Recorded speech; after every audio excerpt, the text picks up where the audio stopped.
जितनी स्विट्जरलैंड की total population है उससे ज्यादा इंडिया इंजीनियर्स प्रोड्यूस कर देता है। उसके बाद भी रिसर्च एंड इनोवेशन में स्विट्जरलैंड नंबर 1 पे है। इंडिपेंडेंस के बाद से रिपब्लिक ऑफ इंडिया ने 0 नोबेल लॉरियट्स प्रोड्यूस किए इन साइंस। यूएसए ने 100+ कर दिए। ASER की रिपोर्ट के हिसाब से 83% एजुकेटेड इंडियंस एम्प्लॉयबल ही नहीं है।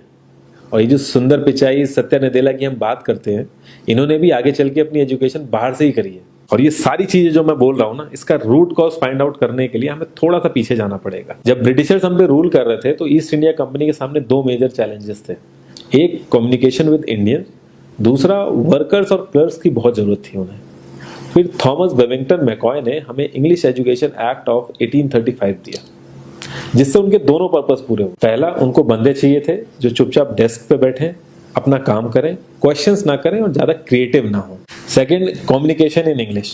इंग्लिश सबसे ज्यादा बोले जाने वाली लैंग्वेज नहीं है, उसके बाद भी इंग्लिश एक लैंग्वेज की बजाय एक क्लास बन गया इंडिया में। रशिया, चाइना, फ्रांस, ये सब जगह इतना ऑब्सेशन नहीं है इंग्लिश को लेके जितना इंडिया में है। पुअर कम्युनिकेशन बोला जाता है अगर आपकी इंग्लिश अच्छी नहीं है, जबकि इंग्लिश ना आने का मतलब है कि आपको कोई और लैंग्वेज आती है। 5 साल पुराना iOS भी आज की डेट में आउटडेटेड माना जाता है। लेकिन इतनी इंपॉर्टेंट चीज, हमारा एजुकेशन सिस्टम, आज भी बस थोड़े से चेंजेस के साथ ऐसे ही चल रहा है। हमारे एजुकेशन सिस्टम में रटने का कंपटीशन होता है, जो ज्यादा रट लेता है उसके ज्यादा मार्क्स आते हैं। अब 95% जिसके संस्कृत में आए हैं वो भी संस्कृत नहीं बोल पा रहा है। और बेसिक हिस्ट्री होने की बजाय इतनी मोटी मोटी किताबें हैं हिस्ट्री की जिसका कोई मतलब नहीं है। अगर आज की डेट में आपको कुछ भी पता करना, आप गूगल से पता कर लोगे। उसके लिए आपको याद करने की जरूरत नहीं है इतना कुछ। और ये गवर्नमेंट स्कूल में हर क्लास में इंग्लिश का सब्जेक्ट है। 12-12 साल लगाने के बाद भी लोग इंग्लिश नहीं बोल पा रहे हैं। और बिना किसी बुक को पढ़े 5 साल का बच्चा सीख लेता है, क्योंकि उसको वैसा एनवायरमेंट मिल जाता है। A+B का whole square is equal to A² + B² + 2AB। इसका रियल लाइफ में क्या यूज है किसी को नहीं पता, न प्रिंसिपल, न टीचर, न बच्चे, बस पढ़ाए चले जा रहे हैं। हो सकता है इसका कुछ मतलब हो, लेकिन आप ट्राई करके देख लेना, किसी को नहीं पता।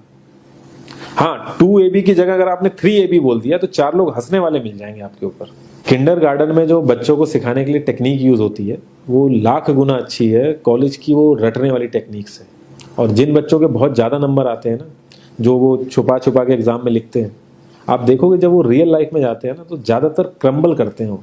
हर किसी को सेम सिलेबस और सेम चीज सिखाई जाती है बिना उसकी कैपेबिलिटी देखे। और क्रिएटिविटी का तो दूर दूर तक मतलब नहीं होता।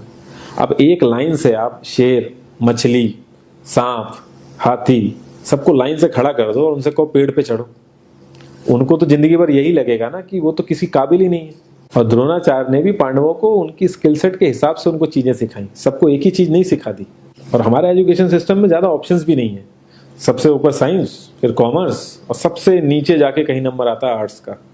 आर्ट्स लेने वाले को तो लोग इतना हल्के में लेते हैं जैसे वो किसी काम का ही नहीं है। हर माँ बाप को तो इंजीनियर या डॉक्टर ही बनाना है। कॉलेज वाले अगर एक्स्ट्रा कोर्स रख भी देते हैं तो माँ बाप एंट्री नहीं कराएंगे, तो वो सारा पैसा बर्बाद होगा कॉलेज का। तो ऑप्शंस कहाँ से आएंगे? और बचपन से ही आपकी ट्रेनिंग स्टार्ट हो जाती है। माँ बाप, भाई बहन, रिलेटिव सब यही समझाते हैं अगर आपके मार्क्स नहीं आए और जॉब नहीं लगी तो आपकी जिंदगी बेकार। और लाइफ की क्रिएटिविटी को आप रखते हो साइड में, और ये अच्छे मार्क्स और अच्छी जॉब पाना आपका सपना बन जाता है। अब ये सपना पूरा हो जाता है तो बहुत बढ़िया है, दूसरे को जेलस फील कराओगे, नीचा फील कराओगे। और इस छोटी सी उम्र में अगर सपना टूट जाता है तो सेल्फ डाउट में आ जाओगे। इतना बाहर वाले आपको नीचा नहीं समझेंगे जितना आप खुद की नजरों में गिर जाओगे। आप किसी भी 4-5 सक्सेसफुल आदमियों के बारे में सोच के देखिए जिन्हें आप बहुत सक्सेसफुल मानते हो या जिनकी तरह लाइफ आप जीना चाहते हो। मैं ये कह सकता हूं कि वो इस एजुकेशन सिस्टम की वजह से तो सक्सेसफुल नहीं होंगे, चाहे वो जो भी हो। धीरू भाई अंबानी, विराट कोहली, आमिर खान, नरेंद्र मोदी, ये सब हमारे इस करंट एजुकेशन सिस्टम के ट्रैप में नहीं फंसे।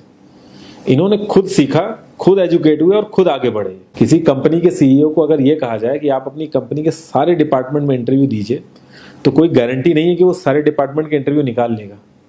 और ये भी हो सकता है कि वो आधे से ज्यादा डिपार्टमेंट के लिए क्वालिफाई ना करे एजुकेशन वाइज, लेकिन वो पूरी कंपनी चला सकता है। तो ये जो एक स्किल है, इसके बारे में बात क्यों नहीं होती? लोग अपनी 25% से ज्यादा जिंदगी इस करंट एजुकेशन सिस्टम में लगा देते हैं ताकि अपने से कम पढ़े लिखे आदमी की कंपनी में जाके उसके सपने पूरे कर सकें। इंडिया का जो करंट एजुकेशन सिस्टम है, अगर वो इतना ही अच्छा है तो जो भी सेलिब्रिटीज हैं, पॉलिटिशियंस हैं, वो अपने बच्चों को बाहर क्यों भेज रहे हैं पढ़ने के लिए? इनफैक्ट पॉलिटिशियंस के साथ तो ऐसा करना चाहिए जिस एरिया से वो जीते हो उसी एरिया के गवर्नमेंट कॉलेज में उनके बच्चे को पढ़ना कंपलसरी हो जाए, तभी वहां के गवर्नमेंट कॉलेज सुधर सकते हैं। 368 प्यून की जॉब के लिए 1.5 लाख ग्रेजुएट और 24,968 पोस्ट ग्रेजुएट ने अप्लाई किया।